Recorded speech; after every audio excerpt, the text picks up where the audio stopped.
Diperkirakan Al-Quran ini sudah berusia setengah abad. Iya, iya. Setengah milenium malah, bukan setengah abad, setengah milenium. Iya. 500 tahun. 500 tahun. Terus kenapa ini tidak dibawa ke museum, Bapak? Setiap kali malam Kamis, malam Jumat, malam Senin itu cuman kita melarang anak-anak bermain di depan sini. Ya. Ada alasan tertentu? Sultan bilang Al-Quran ini yang pertama sekali dipakai untuk menyebarkan agama Islam di wilayah Maluku. Saya bilang kalau begitu Al-Quran dibuat di Maluku, Ternate ini atau di mana? Kalau memang di Ternate tempatnya di mana? Kayu apa dijadikan kertas? Dan mereka ini sebenarnya siapa?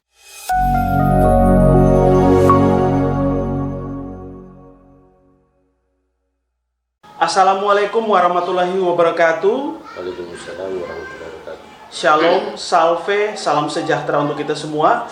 Jumpa lagi bersama saya dalam acara program Alor Podcast, di mana kali ini saya sudah bersama dengan Bapak Nurdin Gogo. Ya. Assalamualaikum Pak Nurdin. Waalaikumsalam warahmatullahi wabarakatuh. Apa kabar, sehat-sehat? Alhamdulillah. Ya. Nah, Pak Nurdin ini adalah seorang tokoh yang luar biasa, di mana dia adalah penjaga dari Al-Quran tua, salah satu Al-Quran yang tertua di Indonesia. Nah, pada program ini kita akan menggali lebih dalam tentang sejarah dan juga bagaimana Al-Quran ini bisa hadir dan juga ada di Kabupaten Alor, khususnya di Desa Alor Besar. Ya, baik Bapak, saya akan memulai dengan mungkin sedikit bertanya tentang kehidupan atau latar belakang Bapak. Mungkin bisa memperkenalkan diri dulu kepada pemirsa sekalian. Silakan Bapak. Assalamualaikum warahmatullahi wabarakatuh. Atas nama Nurdin Gogo, saya penjaga situs Al-Quran tua. Pekerjaan hari-hari saya nelayan. Ini hari juga salah satu program pemerintah untuk mewawancarai tentang keberadaan Al-Quran tua di Alor Besar. Ya. Jadi begini. Al-Quran ini asal muasalnya dari Maluku Ternate. Dari Maluku Ternate, ya. Maluku Utara. Kenapa harus ada di sini? Al-Quran ini pertama sekali berada di Ternate. Setelah itu Al-Quran ini berada di Ternate pada saat masa Sultan Babula. Oke, itu kira-kira tahun berapa, Pak? Ya, kalau masa Sultan Babula itu tahun 1500-an, 1500-an. Ya. Setelah itu kan masa Sultan Babula itu kan wilayah Maluku dijajah oleh Portugis. Pada masa itu juga Al-Quran masih berada di sana, dan Al-Quran ini salah satu Al-Quran ini yang dipakai untuk menyebarkan agama Islam di wilayah Maluku.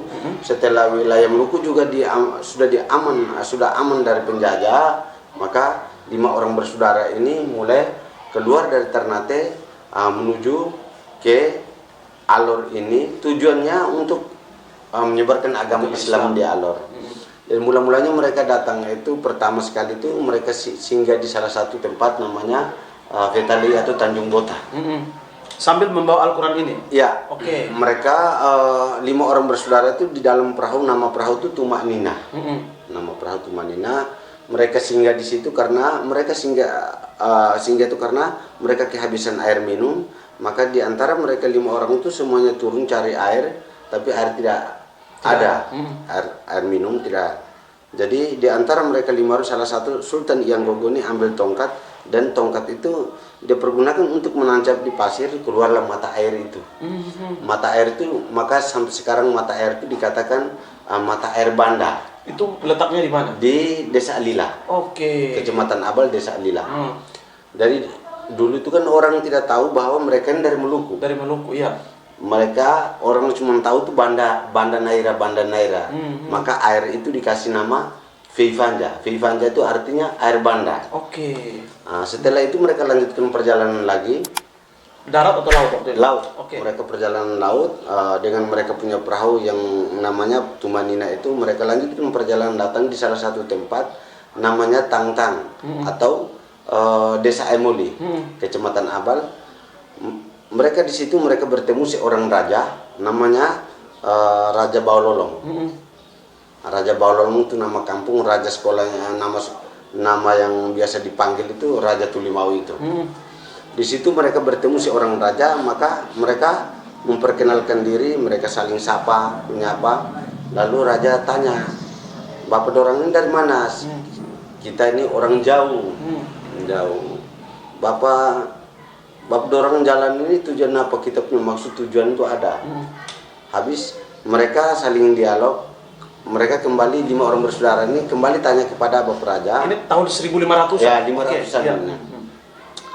Maka mereka dialog dengan Bapak Raja, "Bapak ini di sini sebagai apa?" "Saya ini di sini biasa dipanggil itu Name Mate." Ya, itu. Name Mate itu apa? Artinya apa? Orang besar. Berarti Bapak ini raja. "Bapak tinggalnya di mana?" "Saya punya kampung itu di Bang Mate." "Bang Mate itu di mana?" "Bang Mate itu di sana, jauh, masih jauh. Nanti kita akan bertemu di sana." Bang Mate itu artinya kampung besar. Mereka lanjutkan perjalanan lagi, datang. Mereka bertemu di Pantai Raja. Itu yang di bawah masjid itu. Sekarang orang bikin pelataran itu. Mereka bertemu, lalu mereka sama-sama ke rumah raja. Rumah raja, keseharian mereka lakukan terus. Jadi raja ini setiap kali dia lihat mereka ini, kok orang ini punya tata cara sholatnya ini lain, sembahyangnya ini lain. Sudah, mereka dialog dengan raja yang pertama sekali memeluk agama Islam.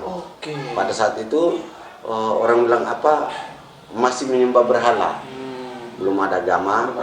Tahun 1500-an itu. Dan setelah itu raja memeluk agama Islam. Setelah itu mereka sampaikan raja, "Bapak Raja minta maaf, Bapak sudah masuk Islam, Bapak punya binatang-binatang yang ada tuh kalau bisa pindahkan dulu." Bapak Raja bilang, "Iya, tapi itu saya punya binatang ternak itu." "Ya betul, kita tidak melarang juga. Tapi kalau agama ini, kalau kita anut agama Islam, binatang-binatang seperti itu tuh harus disingkirkan." "Oke. Tapi saya punya satu syarat." "Bagaimana?" "Yang besar-besar itu kita habiskan dulu, kita bunuh. Nanti yang kecil-kecil itu kita buang di kali." "Oke, silakan saja." Setelah itu semua yang mereka dialog itu, raja punya permintaan juga, mereka 5 orang bersaudara yang terima, 5 orang bersaudara yang punya permintaan itu juga raja terima. Lalu raja bilang, "Sudah bagus, tapi kamu harus bangun, kamu punya tempat ibadah dulu." Akhirnya dengan tahun 1500 itu mereka minta tempat. Maka raja berikan tempat ini sebagai bangun surau. Ya, waktu itu surau. Setelah itu raja bilang, "Tidak, kalau kamu tinggal di sini baru kamu punya tempat ibadah itu jauh. Bagus kamu buat rumah juga berdekatan dengan masjid." Ya, akhirnya mereka turun di sini. Lalu mereka mulai mengajarkan orang mengaji, hitan orang akikah, hitan. Setelah itu mengajar orang sholat, segala macam. Pentingnya syarat-syarat Islam itu mereka lakukan. Setelah itu datang sampai hari ini, Bapak, sampai hari ini Al-Quran masuk di sini tahun 1500-an. Itu salah satu 5 orang bersaudara itu salah satunya menetap di sini. 5 orang bersaudara itu Sultan Hyang Gogo menetap di Alor Besar, turunan sampai di saya, turunan ke-14. Sultan Ilyas Gogo ke Pantar Timur. Karena dia masuk di Tuabang karena tidak ada raja, maka dia bergeserlah ke Pandai. Sultan Jogogo ke Baranusa. Sultan Boy Gogo ke Solor, Flores Timur. Kimalasi Gogo itu yang dia ke Lerabain itu. Lerabain, Ya, Lerabain. Berarti Bapak ini keturunan ke-14. Ke-14 dari Sultan Hyang Gogo. Ya, Ya. Nah, terus kemudian saat ini mereka dimakamkan di mana saja yang 5 bersaudara itu? Kalau 5 bersaudara ini yang Sultan yang Gogo menetap di sini ini, saya juga sempat, almarhum bapak saya masih ada, saya sempat tanya, saya bilang, "Bapak, kenapa moyang ini punya makamnya tidak ada?" Dia bilang, beliau ini menurut cerita dari kampungnya nenek sampai datang di kita ini, beliau itu sebelum dia jatuh sakit atau dia meninggal, dia sudah wasiatkan memang, saya kalau meninggal makam saya dimakamkan, tapi makam saya tidak boleh dikasih tanda nisan atau apa. Nah, kasih rata saja. Mungkin beliau sudah pikir ya namanya manusia itu kalau ke ziarah ke makam itu macam-macam, maka betul. setiap kali agama apapun dia melarang itu orang ke makam itu minta-minta. Nah, dan setelah itu, apakah yang 4 bersaudara juga tidak ada? kalau 4 bersaudara itu saya sudah Flores yang saya belum sampai, tapi kalau Pandai saya sudah sampai, Leraban saya sampai, Barung saya sampai, mereka punya makam ada. Tapi cuman di sini ini yang tidak punya makam. Oke, kembali ke Al-Quran ini Bapak. Nah, ini Al-Quran ditulis di atas kulit apa nih? Kayu atau apa nih? Ya, jadi Al-Quran ini sejarahnya itu dari kulit kayu. Ini jenis kayu apa yang digunakan? Itu wallahu alam, sampai sekarang juga sudah adakan penelitian dari Dinas Perpustakaan Negara juga sudah mengadakan penelitian, dari Kementerian Agama juga sudah mengadakan penelitian, tapi kertas itu memang dari bahan kayu. Tapi ini sejenis kayu apa sampai sekarang belum diketahui. Dan tinta apa, tahun berapa ditulis. Dan 5 orang yang datang. Saya tahun 2010 sempat Sultan Ternate, Sultan Mudawar Shah ini masih hidup, beliau masih hidup, minta Al-Quran dibawa ke sana. Saya sempat tanya juga, saya bilang, saya setiap kali pengunjung datang mereka tanya tentang Al-Quran, saya bilang Al-Quran asalnya dari Ternate. Ya. Apa Al-Quran dibuat di Ternate atau di mana? Tidak tahu apa itu bagaimana. Sultan bilang Al-Quran ini yang pertama sekali dipakai untuk menyebarkan agama Islam di wilayah Maluku. Saya bilang, kalau begitu Al-Quran dibuat di Maluku, Ternate ini atau di mana? Kalau memang di Ternate, tempatnya di mana? Kayu apa dijadikan kertas? Dan mereka ini sebenarnya siapa? Jawaban Sultan dan tokoh-tokoh agama di wilayah Maluku, Ternate, mereka bilang, nanti juga kamu akan tahu asal muasalnya Al-Quran itu, dan mereka 5 orang sesungguhnya orang mana. Jadi saya juga pulang dari Ternate, masih begitu pengunjung datang, mereka tanya seperti itu, saya bilang asalnya dari Ternate. Saya tidak mau keluar dari itu, karena kalau kita sudah keluar dari itu maka banyak versi. Nah, kemudian bagaimana hubungan sampai saat ini antara Ternate, tempat di mana asal muasal Al-Quran ini, dan juga Bapak sebagai penjaga Al-Quran ini? Alhamdulillah sampai sekarang mereka masih bangun komunikasi dengan saya yang baik, karena salah satu bukti sejarah di Ternate ada di Alor, maka hubungan Ternate dengan Alor itu sangat akrab. Sangat akrab itu karena Al-Quran itu dibawa dari Ternate ke Alor besar, maka Alor, khususnya Alor, Kabupaten Alor ini hubungan baik dengan orang-orang di Maluku Utara sana. Nah, selanjutnya Bapak, dalam menjaga Al-Quran ini apakah ada kiat-kiat khusus untuk menjaga sehingga Al-Quran ini tetap awet? Dari dulu sampai sekarang ini Al-Quran ini tidak ada bahan pengawet, cuman simpan di dia punya kotak ini. Dan masa tahun 70-an itu Bapak masih ada, sampai Bapak ini meninggal tahun 80-an. Itu dulu tuh saya tuh tidak diizinkan untuk lihat ini Al-Quran. Cuman dikasih, dia punya pondok tersendiri, cuman taruh di pondok, ventilasi begini, dikasih bambu, ini tempat talinya, dikasih gantung saja. Jadi setiap kali Bapak tuh pakai ini mengaji. Jadi saya tanya, kenapa Bapak ini masuk di dalam tidak bawa Al-Quran kok? Kenapa tiap malam tuh, malam-malam tertentu Bapak mengaji terus? Dia bilang ada Al-Quran. Sampai datang, dan Al-Quran ini pertama sekali itu dipakai dulu di masjid. Setelah itu karena sudah ada cetakan, maka Al-Quran ini mulai karena disimpan. ya disimpan karena pikir usianya. Orang tua pikir usianya, karena kalau banyak tangan pasti juga dia akan Berarti rusak. ini diperkirakan Al-Quran ini sudah berusia setengah abad. Iya.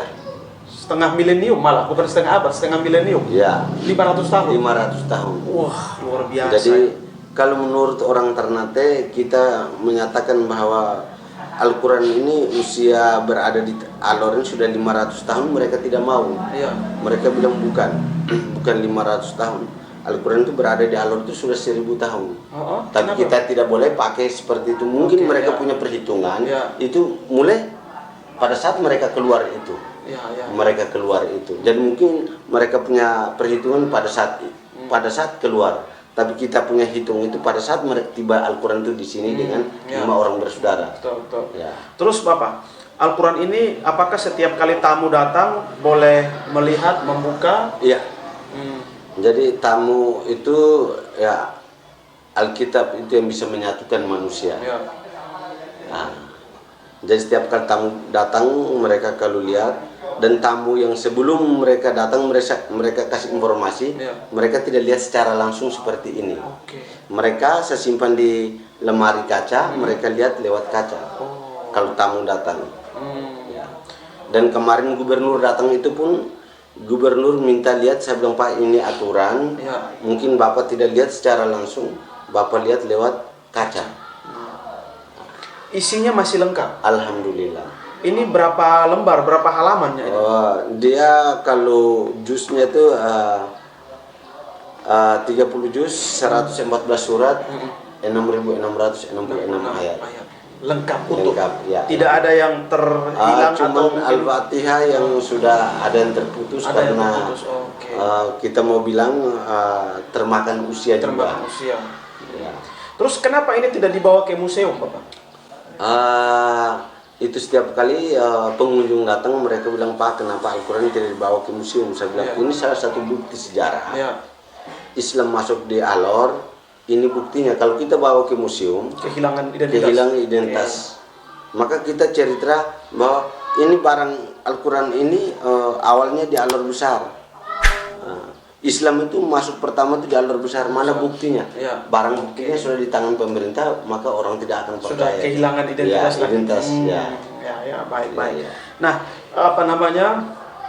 Selama Bapak menjaga ini, mungkin ada pantangan-pantangan, kendala-kendala atau hal-hal yang perlu dihindari begitu sejauh ini?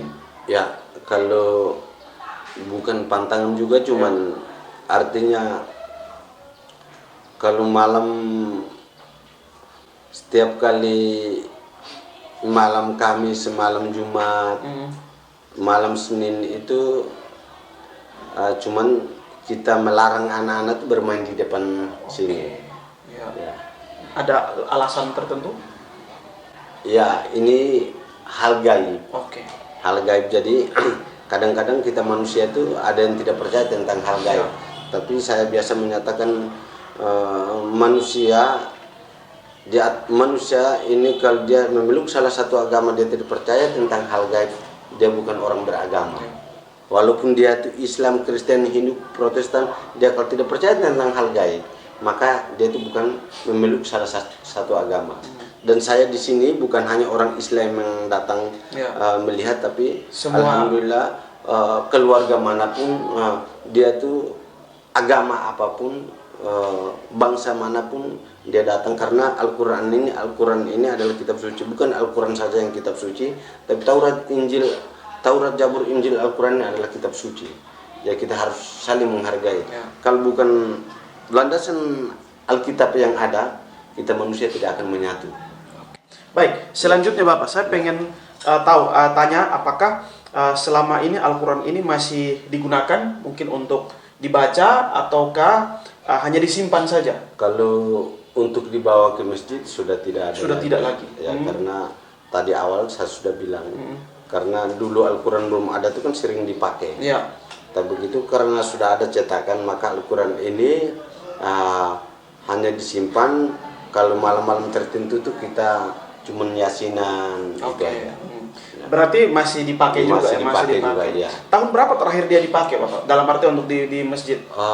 Kalau itu walahu alam juga. Tidak Itu tahu juga. orang tua juga tidak pernah cerita. orang tua. Mereka cuma ceritakan tuh Al-Quran pertama sekali dipakai di masjid. Setelah itu datang ada Al-Quran cetakan sudah ada, maka mereka orang tua di kampung ini sepakat bangun satu kesepakatan Al-Quran simpan dulu karena Al-Quran ini sudah terlalu tua. Terlalu tua. Ya. Sejauh ini sudah orang dari mana saja yang melihat Al-Quran ini? Ya kalau kita mau omong itu negara-negara luar pun masuk Sudah sampai banyak Amerika, sekarang, ya.